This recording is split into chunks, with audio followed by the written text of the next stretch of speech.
Ngayon, andun yung kapatid ko. Tapos, sasabunutan ko siya. At saka, nagsa-cellphone siya. Kunin ko natin yung cellphone niya. Kasi, lagi na ko inaaway, no? Duh. Ate, pagmamali ni Madam ito. Pero yung mukha, hindi pa rin nagbago.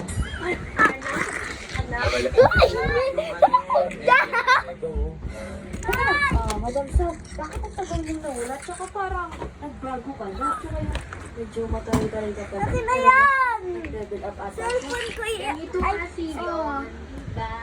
Ay, isang sabunot lang naman sa'yo, tas akin, ang dami. Ano meron ka eh? So, diba?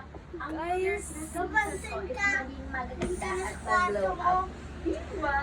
Sakit-sakit, Oo guys. nga, no? Parang hindi naman nangyari. Ano? Parang nangyari nga, no? Sumbong ko yan kay mami.